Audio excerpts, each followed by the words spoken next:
was No going to problem. say, how much are you looking forward to this fight, and how sort of frustrating has the last sort of year been in, in terms of not being able to fight and, finally getting back into the ring now? Yeah, I'm excited, mate. To be honest with you, I forgot what this feels like. When fighters have a retirement and then they come back and it's all new again. That's what I kind of feel like. It must be what that's like. Yeah, it's a little bit different. Just coming back as well after 15 months out, and with the way that we're doing fight week. I mean, normally I've got my set routines and doing my little things, but being in a bubble and everything else is a little bit weird. But listen, to answer your question, mate, it's been a tough year, sat on the sidelines, but I've stayed motivated, stayed focused, and can't wait to be throwing level again. Yeah, in terms of how you've been keeping busy, Josh, you've obviously got your young family and what have you. You're obviously in great condition. How would you say you've spent the last sort of 15 months? Just as you say, mate, spending time with family and training. That is all I've been doing. I mean, there's sort of else you can do, really, isn't there? But I'm lucky enough to have my own private gym. I've been able to go in there during all the lockdowns, go in, turn the key, and just train away. If there's just been myself there or some of my team members, it's been good to just focus on the training and then spend as much time as possible with me. My little girls and my family. So that's been a nice disguise and a nice distraction, if I'm honest with you. But ready and getting back. And honestly, I'm ready to get back to throwing the lever. Honestly. Just a final one from me, Josh. What are you expecting from your opponent this weekend? He's not really known over here, and a lot of people in the States are saying some very, very good things about him. Saying he's going to come over here and cause an upset, and that's how it right. He's got more knockouts than me. He comes for a fight. I know he's only got the fight at short notice, but this can be life changing for him, and it's only 36 minutes, so he's going to come. But in the same breath, I've been training hard for an hard fight. I've been training for a fight what's supposed to cement me as number one in the world. So I'm ready for anything that he brings. Whatever he's done in the last 5 or 6 weeks, I'll be ready for it, mate, believe me. And, I reckon he's going to come. He's going to try and make an impression. I don't know how well he does 12, but listen, I can do 12 really well. And I'm hitting even harder now. So it's going to be an entertaining fight, that's for sure. That's great. Cheers, Josh. Thanks. No problem, mate. No problem. Ben McKenna next, please.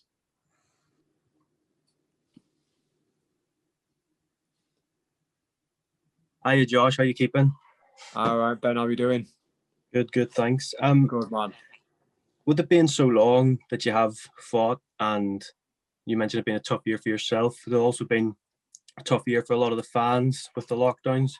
How nice is it you can get out there and give them a bit of entertainment when we're stuck in another lockdown? Yeah, it's going to be a little bit different, isn't it? I mean, normally we entertain them with Sweet Caroline, I Predict a Riot, marching together, loads of pints getting chucked all over, and everyone just a little bit merry. This one's obviously going to be a little bit different, but people are going to be watching from the living rooms, and I'm sure they'll be screaming and shouting and cheering. And for those who've not missed a fight in years, and I've got a few of them fans who've been there since I've been winning titles back in 2012. They've been to every run since. It is going to be different for them guys because, like I say, they're there through thick and thin to every show, and obviously can't be there. They're going to be watching from the telly. Probably going to be a little bit anxious, but it's my job to make them entertained and do a good job, keep the winning record, and keep the big fights alive. And like I say, it's the winning that does that. You get beat, and then it's back onto the, I won't say small shows, but you're not as exciting, and you're not looking at the big unification fights anymore. It's just building yourself back up, and I think we've worked too hard over the years to for that to happen. So I'll be entertaining on Saturday night, mate. Don't you worry. are you allowing yourself to look past Lara and what might come next, or not at all? Listen, I'm listen. I'm not going to be. I'm not going to put that question off completely, because I'd be lying to you if I said otherwise. Obviously, there's a massive dangling carrot right there in front of me. You know, get through this one, Josh. You know, there could potentially be an even bigger one, and more baubles on the line. With that being said, all this week, my head's been focused on Lara. You know, I've non-stop watched him, clips of him, just obsessing, looking at his record, his fighting style, finding pictures of him on Google, just to get his image in my head and his him in action in my head, because ultimately it's him who's trying to stop it this Saturday night. So I think you can get a bit complacent and think it's going to be a given, and then that's when things can go wrong, and you don't want to be going into the fight and like be 3 rounds deep and thinking, wow, this is not what I expect. But if I've got a monster in my head and you know the fight's a lot easier than I expect, then that's always a bonus. And if not, if it is a tough fight, well, at least I've prepared for it up there. So I'm ready, mate. I'm ready. And just final one from me. Have you changed much with your training schedule, given it's been so long since you've kind of had a fight to prepare for? Obviously, I've had about a 15-month training camp, which is normally around 12 weeks. But to be honest, I live in the gym anyway. I'm always in the gym. If anything, we've just done things a little bit different, because I'm 30 now, Ben. You know, I'm 30. It's not like I'm a young whippersnapper anymore. Last time I was Matchroom, I was 24, 25, not even married, no kids. Now I've got a bad back. I've got greys. I've got kids. I'm married. So things have changed a little bit. But no, if anything, we've just been a little bit smarter. We enrolled a new strength conditioning coach last year, and we've just changed the way that we set our days out and our rest days. And listen, I feel fantastic. I'm sure you'll have seen on social media, I mean, uploading topless selfies and pictures and whatnot. I'm in good condition, and I feel really good. You know, everything on record. My sparring, my running, my fitness, it's all through the roof. So it's all about doing it under the lights now. All about doing it under the lights. Brilliant. Thanks very much, Josh. Best of luck. No problem. Cheers, Ben. Thank you. Thanks, Ben. If we go to Jake Donovan next, please. Hey, Josh. Thanks for taking these calls and doing this interview. I did want to ask, I know you're not looking past Mauricio Lara for good reason, but what I wanted to know was, at what point did you realize that there was a serious chance you would have to give up your title, and how difficult was it for you to make that decision? Hello, Jake. Yeah, it more or less came out of the blue, if I'm honest with you. It were more or less in the space of 12 to 24 hours. It were more or less in middle of the last stages of camp, and all of a sudden we're in this predicament.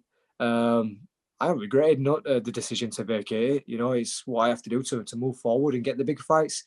But yeah, it just seemed to happen really quick. And to be honest with you, if there'd have been more of a build-up, if there'd been a few days dwelling on it, then might have changed my decision. But it would just happen there and then. And you know what? In reflection, I'm happy with it. I'm really happy with it, because obviously nobody wants to give up a belt. You know, I've worked hard to win that world title, 3 defenses under my belt. And I've always said the only way that you're taking this bloody belt off me is by, beating me up and dragging me out of the ring.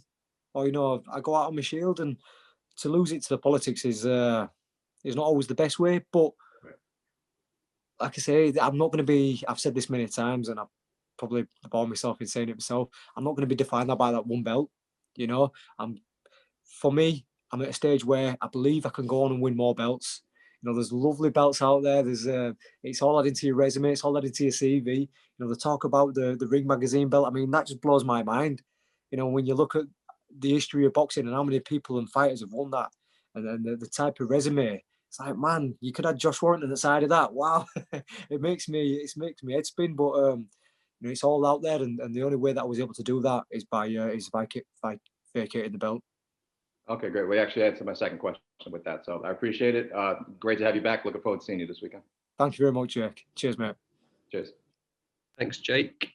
Next, if we hand over to Joe Lee from SecondsOut, please.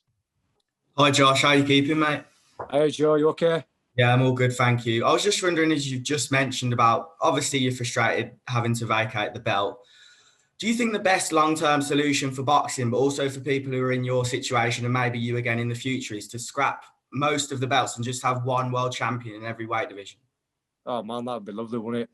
That would be lovely. I mean, and obviously the belts had a little bit more glam to the fights, and if you had a busy division like the feather division or the lightweight division where you've got so many great fighters in the top 10, then a lot of fights could be made with different belts on the line.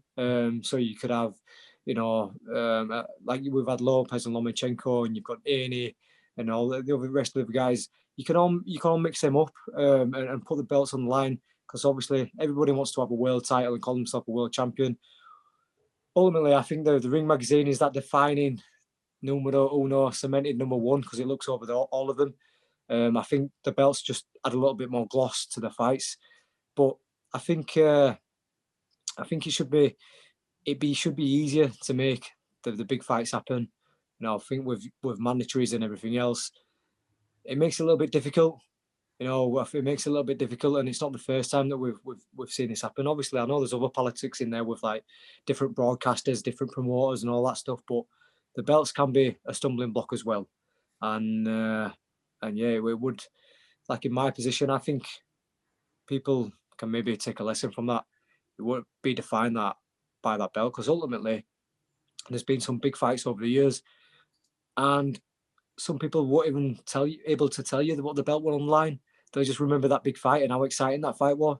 So I consider myself still, one of the best in the world, even though I don't have that strap. I mean, it's at home in my wardrobe, but like I say, it's about having the big fights, and ultimately that's what the fans want to see. Thank you, mate. Just the one from me. Good luck. No problem. Thanks, Joe. Yes. Thanks, Joe. If we go to Jim from PA next, please. Hi, Josh. Thanks for your time. No worries, Jim. Hi. Just if you want to, I know there's been a lot of talk about what might happen after this fight, but can you just give us a bit of an insight of how you keep yourself focused actually on this fight when everyone's saying, well, after this is going to happen, because if the job doesn't get done on Saturday, then that makes things more difficult, doesn't it? Because the thing is, Jim, I know what I'm still competing this weekend, and I've this is fight number 31. I've been here many, many times, and there's never an easy fight, no matter what promoters, managers, even trainers say. There's never an easy fight. End of the day, it's us who are taking the punches to the face, and if you go in there with the blasé attitude of, oh yeah, this is going to be a steady one, I've got this one straight after, that's when things go wrong. It's sport, it's never a written, you've still got to go out there and perform. And ultimately, when I'm in there, this guy's going to be throwing punches at me, he's going to be trying to hurt me, and I know I've got to beat him up to get past that and make the other fights happen. So yeah, like I said on a couple of questions ago, there is that dangling carrot there, but that dangling carrot just goes missing. It gets squashed. The talks of the other big fights go out the window. If you get beat, nobody likes that L. No one gets an L and then goes straight into a big unification fight. So it's that, man, what keeps me going. And I'm 30 years old now, and I don't want to be adding another 2 years onto my career, getting back up there because I've had a bad night, or taking my eye off the ball, or focus too much on the fight in front. So believe me, I'm fully focused on this Saturday. Obviously, this fight came a little bit short notice than we anticipated, but we've adjusted physically, mentally, and I'm ready to go, mate. And just another quick one, if I may, with this being the first sort of boxing show this year after all of the restrictions, does that add a little bit of extra special or an extra pressure that fight fans have been starved of any sort of live action? It just makes me want to put on a good show. Obviously, got to stay focused and got to do the job in hand. But just want to put on a good show. We're kicking off the boxing season this year in the UK, and like I say, you don't want to have a stinker up first one, do you? Nobody wants to have a stinker up first one, because then no one's going to be bloody tuning in for the rest of the series. So yeah, let's kick off with a good fight. There's some brilliant fights on the undercard. And like I say, he's a Mexican. I love to go forward, got to throw punches. going to be cherry on top end at night. That's great. Thanks for your time. Best of luck. No Thank worries. you. Thank you, mate. Cheers. Thanks, Jim. If you go to Jeremy next, please.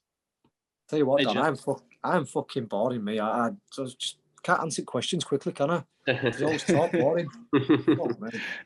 Hi, Josh. How you doing? Hi, mate. How are you? Good. You've done a really good job of explaining your rationale for relinquishing the IBF title. I'm kind of wondering, are you more frustrated with the politics of being forced or the attempt to force you into a rematch? Or did you view it as kind of like a fight that doesn't make sense because you've already done it before? Yeah, probably the latter. Probably the latter, Jeremy. And I think that kind of combines with the first answer as well. It's a bit frustrating with the politics, but in the same breath, I've beaten 3 times. All right, only once as professional, but I've beat him, 3 times altogether, amateur and pro. So it's like my career's not going to be about Barry and Kid Galahad, nor is it just going to be about Lee Selby or Carl Frampton. There's other big names on there. Like what I keep on saying, I want to add to my resume. Your Gary Russells, your Kanjus, your Navarretes, all massive fights out there. And I'm a boxing fan just like you. I can see you all there. That's absolutely fantastic, by the way. You love boxing. And all you want to see is you want to see big fights. Now, as fighters, normally, especially in this pandemic, we normally only fight twice a year. In them fights, I don't want to be having fucking special coming homes and steady defenses and assault. Nah, never mind all that stuff. Get me in the big fights. If I could have it my own way, it'd be Kanju in the next one. After that, Gary Russell Jr. And just keep on having these big fights while the momentum's there, whilst I'm in my prime years and whilst we've got time. So, if organisations are going to demand mandatories or there's an opportunity to vacate and then go on to the bigger fights, then that's what I'll do. That's what I'll have to do, and I've already done so. Thank you, Josh. I appreciate it, and No worries, thank Jeremy. you for clarifying that. No problem. Great wall, by the way, mate. Great wall. Thank you. Thanks, Jeremy. If it goes to Ron Lewis next, please. Hi, Josh. By the looks of things, the first thing you did on arriving in London was redecorate your hotel room. Yeah, can you take us through your motivational wall behind you there? And is that something you always do? I'm away from home, isn't it, Ron? I'm away from home. So we have one of the fellows who sponsors a few of the lads in the gym, and he's kindly given me a logoed fridge, but I'm always coming out with quotes and statements and motivations and stuff. And we were just chatting in the gym, and he heard some of the stuff that we said. And one of the bottom lines there is beyond the belts. And Nick Manners had said it first, and then we were all just laughing and joking about that. And I think that quote kind of came from what we've more or less done in recent times in vacating the belt. I keep on saying it, I'm not going to be defined by that belt. So in us vacating and moving on for the bigger fights, we're going beyond the belts. It's not about that fucking one belt there. It's about the bigger fights, the bigger nights, the bigger stages, and that's it, mate. Yeah, that's it. But what are the ones above it? Ones above it, we've got make your life a masterpiece. Imagine no limitations on what you can be, have or do. Push yourself because no one else is going to do it for you. I mean, I love that one because certainly boxing is a singular sport. And although we do have corner teams and, on a normal circumstance, we'd be fighting in front of thousands of people and they're screaming and shouting. Ultimately, it's only me who can throw my arms in the ring. Ultimately, when I'm in the gym, it's only me who can push myself in training. It's only me who can push myself on the runs. That just makes sense because, like I say, my old fella can scream and shout at me to do whatever, but it's up to me to do so.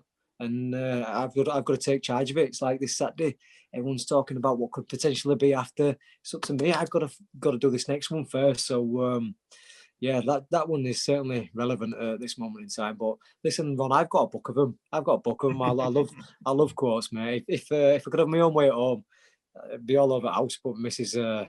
isn't that keen. Is it always something you do though when you go to a hotel room? Now, have you ever been charged for like damaging the wallpaper? No, I always make sure that I look after it. I always make sure I look after it. Make sure I pull the tape off nice and gently, and it's all right. But yeah, I just do little things like that, little mementos. Maybe put me, I've got a Leeds United scarf and flag that always goes up. I'll write little notes in my training diaries, or little phrases. Like for instance, 2018, it were destined. I was destined to be world champion against that fight, Lee Selby at Ellen Road. Yeah, last year was year of unification. That never came out right, but yeah, I don't mind them. There's just some people and athletes might think I'm stupid, but I don't mind that. I love all that motivational shit. Excellent. Take care, mate. Cheers, Ron. Thank you, mate. Thanks, Ron. If we go to Kevin Garside next, please. Let me unmute myself. Am I unmuted there? Yeah, you can hear me.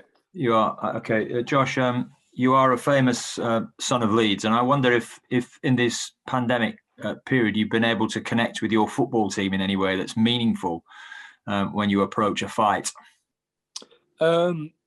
Just been able to watch them on the telly, mate.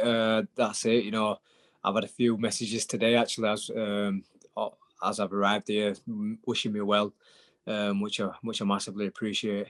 Who are the boxing fans in the team? I think most of them are fans of myself. I mean, I don't know how many are diehard boxing fans. Like Liam Cooper and Stewie Dallas are big boxing fans, and I believe Click is as well. But yeah, the rest of them just support myself and always want me to do well. So yeah, I've had some nice messages off them, and I'm sure they'll be sending me a few for rest of the week as well. But in terms of personal interaction, there hasn't been many. Plenty on social, but like I say, I've had invites to the game, but I've not gone down because I went down for the Charlton game at end of last season, and I watched the cup get lifted. I kind of abused my position, and we're able to get in there and watched all that. But I felt a little bit dirty, if I'm honest with you. Because there's people who would have chopped left legs out, or people who've not missed a game in 40 or so years, and I was there, so I felt that I wouldn't go to a Premier League game until the rest of the fans are back, because ultimately, my connection with the club, I'm still just a fan first and foremost. So yeah, I'll go back when the rest of the fans are allowed back. But it is, isn't it? It's quite important that the identity of a city is so intimately linked with its big sports brands. Leeds United, fantastic club. We remember Bremner and that era, Johnny Giles. I'm old enough to remember seeing those guys live. Fantastic club. And now Bielsa's doing something unbelievable in the way that, we've got a great coach at a great club, and everybody's talking about Leeds. But, for boxing fans, you're just as your identity as a son of Leeds, as it were, is so important. And I wonder how much that kind of feeds your energy when you're coming into big fight weekends, your identity as a Leeds boy and what it means to Leeds for you to do well. I love it. I'm Leeds through and through. And the support isn't just coming from Leeds these days, but it started off in Leeds, and when I've been a Leeds fan all my life, and started going down to the ground as a young lad, and then when you start falling in love with a club, we were diabolical, we were terrible in League One, getting beat off of pub teams in FA Cup, and you start following the club, and your profile starts growing around the city, and there's only 16,000 turning up to Ellen Road in league matches, but we're getting 10,000 in the arena to watch me, and I'm hearing a lot of comments like, you're bringing the glory days back to Leeds, Josh, and to quote a few comments of what I've heard many times when we weren't doing so well and before Bielsa and all that stuff, where at least you'll bring a smile to our face instead of that bag of shite down at Ellen Road, and that's what times were like for a long period. And then I had the massive fight at Ellen Road in May 2018, and a few people were saying they'd seen Ellen Road bouncing on that for a long time, and then Bielsa came in, and it's kind of it's just kind of bounced on from there. Now, I'm not saying that I'm started that effect or anything like that, but it kind of works hand in hand. And obviously, now I'm seeing them doing well. I want to carry on doing well. And, you know, I'm sure the boys at the Leeds Rhinos want to keep on doing well. And anybody else who's from the sporting background, whether it's swimmers or the gymnast or the triathletes, everybody wants to do well because, like you say, a city who loves its sport, when everyone's booming, then it shows. It shows it's good energy. So, you know, I certainly take energy off Leeds United and how everybody's talking about him, and they're all over the place, and for the better, to be honest with you, because, you know, we do get a lot of stick, the Leeds and Leeds fans. But yeah, it's I think if I'm doing well as well, it runs in hand in hand. Thanks, Josh. No problem, Kev. Thanks, Kevin. If you go to Andy from Boxing Social next, please. Hi, Josh. How you doing? Hello, Andy. How are you, pal? I'm good, mate. I'm good. We spoke on the phone about a month ago before the Lara fight was announced and when everybody thought it was Kanju next.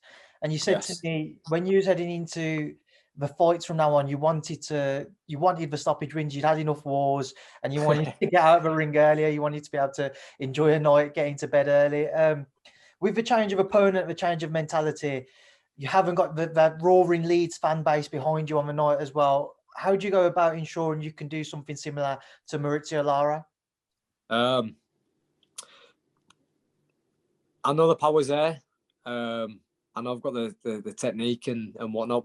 Certainly with them little 8-ounce gloves on. I mean, I do damage in sparring when I've got the 16-ounce gloves on, and you know the sparring partner's got the big head guards on, and man, they're like pillows.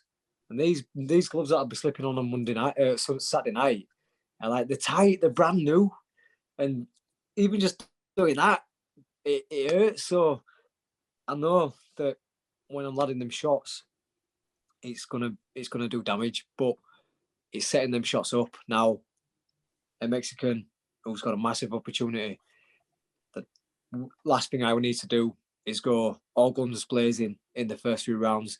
It's been a long time since I've traded level with little gloves on. So, you know, I reckon a round or two, you know, we'll be taking a look, getting myself warmed into it.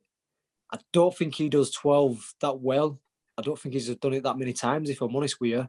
So, you know, I'm experienced in the long drawn out fights that we've said before.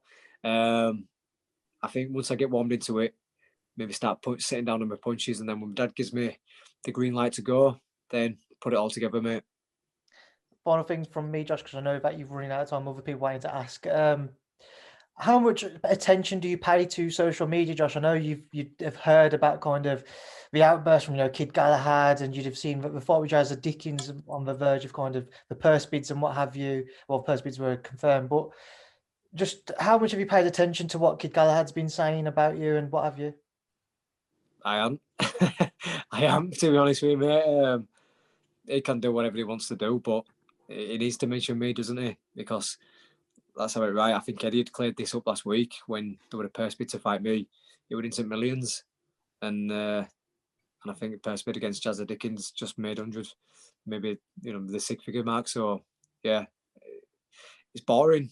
It's boring. You know, I don't know who runs his social media and all that and does his daft videos for him, but like I say, he wants me to respond because it's fucking irrelevant about me. So I'm on a different path, different mission. So yeah, I don't pay too much attention, mate.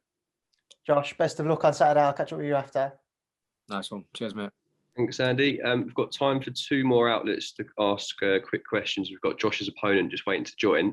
So we'll go to Steve Bilton first, and then Jonathan. I know you've been waiting the whole time, mate, and we'll have to end it there. Hi, Josh. It's Steve from Boxing UK.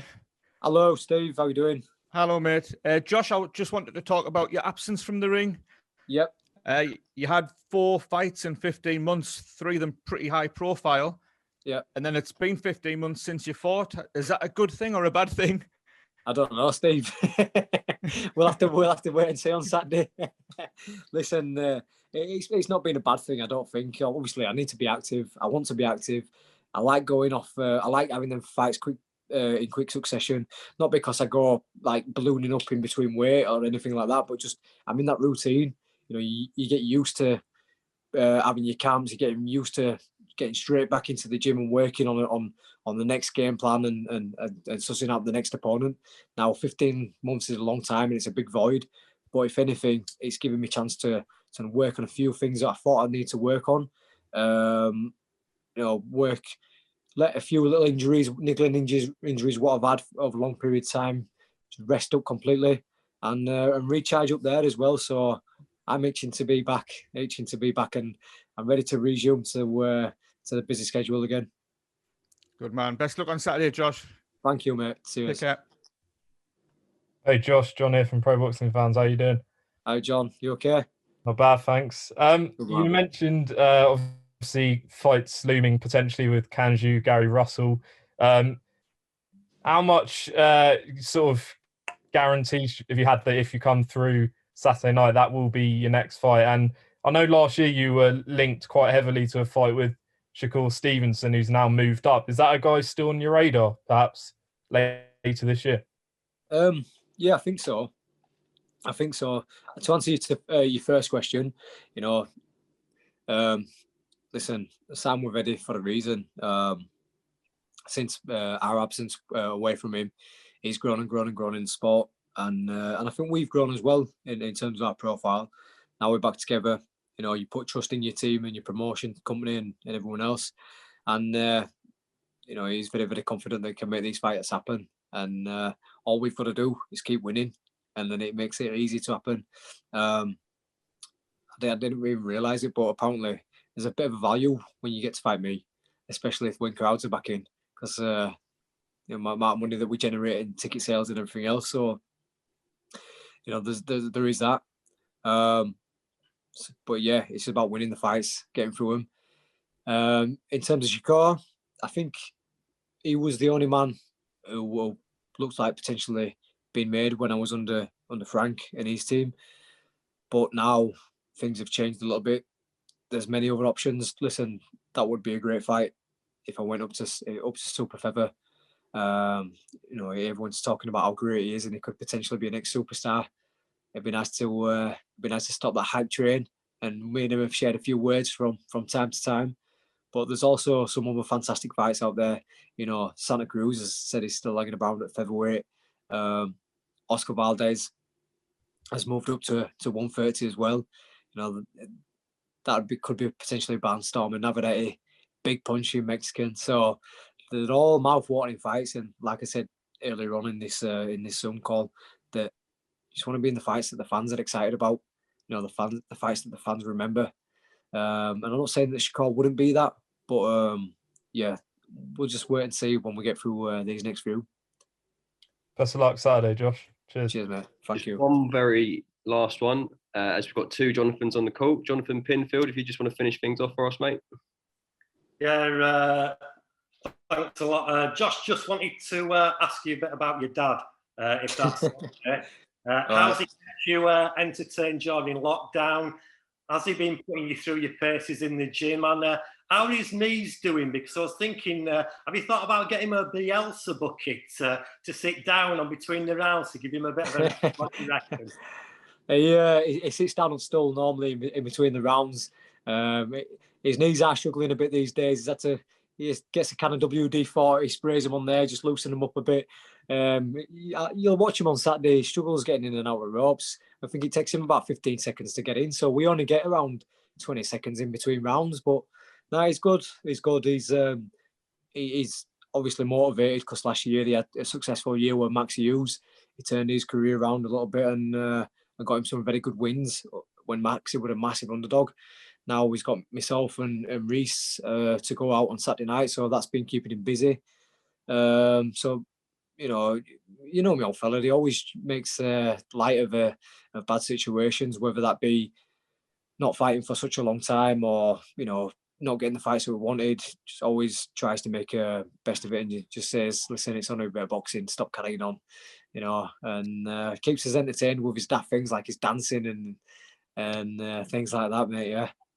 And finally, Josh, when the fight was first announced, some people on social media actually thought that you were fighting the West Indies legendary cricketer Brian Lara. Right, okay. it made me think that there's a lot of talk at the moment about these exhibition bouts featuring YouTubers and random celebrities. What are your thoughts on whether that's a good thing or a bad thing for boxing? My thoughts are they shouldn't be allowed to call themselves professional boxers. There should be kind of some other kind of license for them, but they're not pro boxers. Maybe have them as an exhibition bouts. I don't mind them if they headline a show where there's a lot of pro boxers on the undercard, but don't label them as pro fighters. And yeah, that's it really. Brilliant. Nice one, Jonathan. Okay. Thank you very much for your time, Josh.